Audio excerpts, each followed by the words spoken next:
So, why are you still bloated after clean eating? Or why do you crash by 2 p.m. after having a full night's sleep? And why does the pain come back even when you're doing everything right? Y'all, if you've ever wondered what's really going on inside your body, this episode is for you. I am exposing the top 3 triggers making endometriosis worse. Things you might be doing every day that are secretly fueling inflammation and keeping you stuck in pain. Let's talk about what to avoid and what to do instead so you can finally start feeling better. You know what time it is. Vibe with me, y'all. Welcome to the Empowered Plates, Empowered Lives podcast.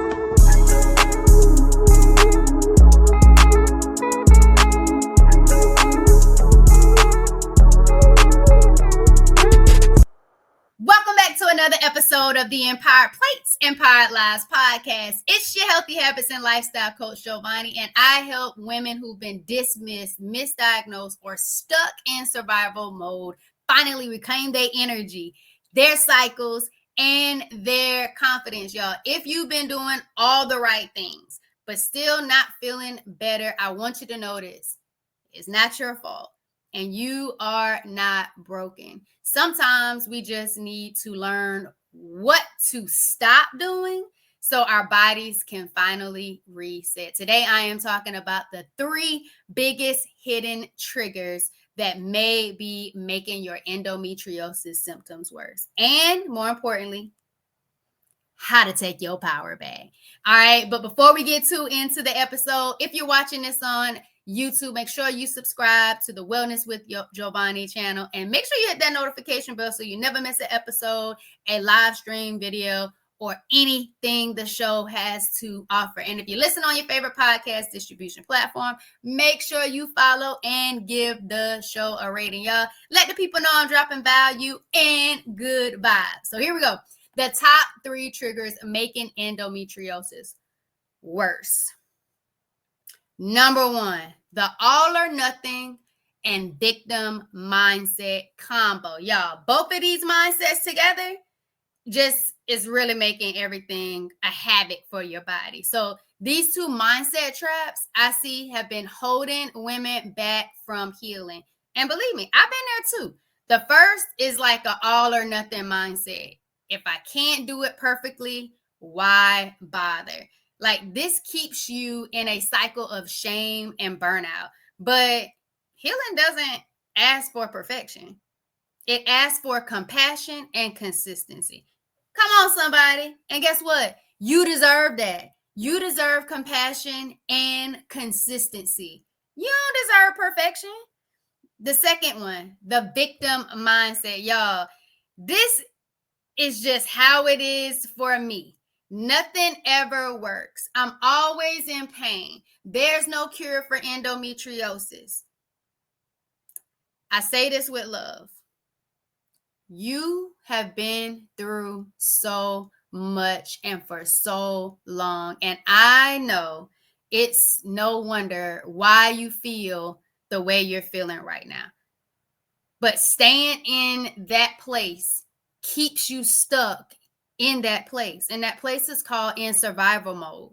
When you start to believe that healing is possible, your body starts to believe it too. So what I want you to do instead is to be gentle with yourself, but also stay honest. When the pain is paining, it's paining, okay?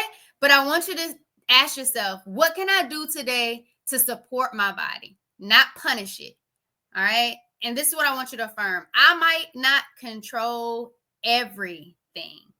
I may not control everything, but I am not powerless. Y'all, healing lives in the simple, loving choices you make on hard days. And guess what? Not in doing all things perfectly. Why?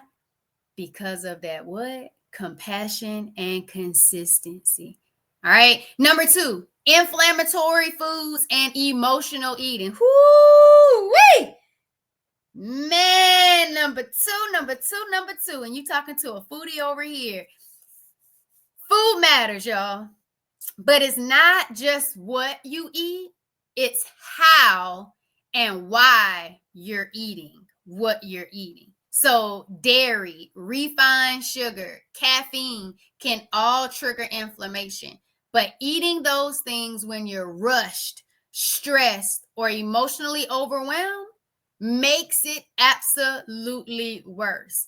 And your gut is sensitive. So are your feelings, possibly. But guess what else is?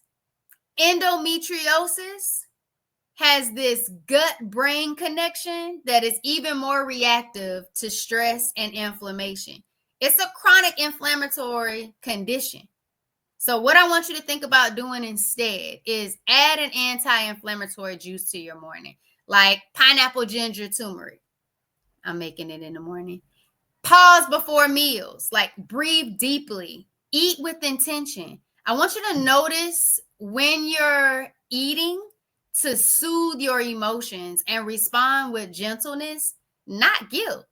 Even if you're eating something that you already know is not going to be beneficial for you, don't add the guilt to it. Just make an intentional choice the next time to choose something different, something else that you like instead that's going to better support your body. So note this: what you consume should nourish, not numb. That was a good one right there too, y'all. Like, where are my emotional eaters at? Where are my people who don't necessarily have the best relationship with food? What you consume should nourish and not numb. If it resonates with you, drop it in the comments. And here we go, y'all. Number 3, overexertion and total inactivity. Y'all, this one is sneaky. You either feel pressure to push through the pain or avoid movement entirely out of fear because your body already hurting. You're already going through enough. All right. So, like, mentally trying to get up the courage, the motivation to go and move your body or move it too much because you know it needs something. Like, both extremes hurt. They hurt your healing. Like, overexertion spikes your cortisol and drains your energy. With total stiffness, stillness, like, that can create stagnation, tension, and even more inflammation because you're not moving. And you got to move that energy out of you. You got to move that pain someplace else. So what I want you to do instead is shift to cortisol calming movements. That could be gentle yoga, strength-based flow, or even walking with intention. Just walking. Yeah, walking is an intentional movement that you can do. And for somebody with stage 4 endometriosis, polycystic ovarian syndrome, adenomyosis, and they found 2 fibroids at the time of my surgery, walking is my main form of intentional movement. Walking, the goal, 10,000 steps a day. And I feel really good when I can get my 4 miles in at the beginning of the day, and the rest of the steps is just movement to get me to my 10K or above. Like, walking, y'all, it's simple. You don't even have to overexert yourself to do something extreme like walking. And walking is just a mind and body connection flow. So remember, it's about focusing on consistency and not intensity. Movement is not punishment. It's a conversation with your body, and your body is always listening. All right. So this episode of the Empowered Plates, Empowered Lives podcast is brought to you by the Wellness with Jovonnie bundle. Are you tired of endless cycles of pelvic pain, fatigue, bloating, and mood swings? You are not alone. And you don't have to keep pushing through it. The Wellness with Jovonnie bundle is your first step to feeling lighter, more energized, and back in control of your health. This experience helps you reset your habits, reduce inflammation, and start healing from the inside out without all the extra overwhelm. So you'll finally understand what your body needs to thrive and how to support it naturally with simple changes that actually stick. Yeah, because when your hormones are balanced, your whole life just feels different. So make sure you grab the Wellness with Jovonnie bundle, information in the show notes. So here we go. Quick takeaways just to recap to make sure you got, what we have, and what you need from this episode. Number one, your mindset can keep your body inflamed. So practice grace, not guilt. Number two, it's not what you eat, it's how you nourish. Mindful meals matter. Make sure your plate is empowered. Get you an empowered plate to go with your empowered life because you deserve it.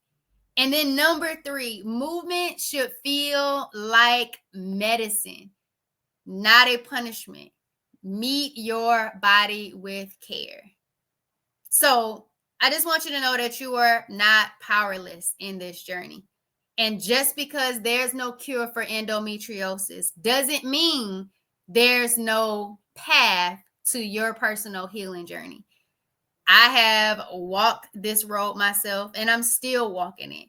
My holistic healing journey was born out of navigating pain, confusion, and ignoring my body for years. And that's why I am doing the work that I do. I'm here to support women just like you, women who are ready to say enough is enough. And because you're worthy of healing, you're worthy of the energy. You're worthy of the life that feels good in your body. Y'all, pain is not normal. It's a message. And with the right support, you can respond with power and not panic. So make sure you subscribe to the Wellness with Jovonnie YouTube channel, and make sure you're following on your favorite podcast distribution platform. And if you made it to the end of this episode, drop a positive message in the comments to support our healing journey together. You never know who's going to see it, but you know who will? I will. And I am going to be empowered and inspired by your comments. So make sure you leave a positive comment of love and drop a yellow heart for endometriosis. I'm going to call it Empowerment Month. Y'all, it's your Healthy Habits and Lifestyle Coach Jovonnie, host of the Empowered Plates, Empowered Lives podcast. I'll see you in the next episode. But most importantly, thanks for vibing with me, y'all.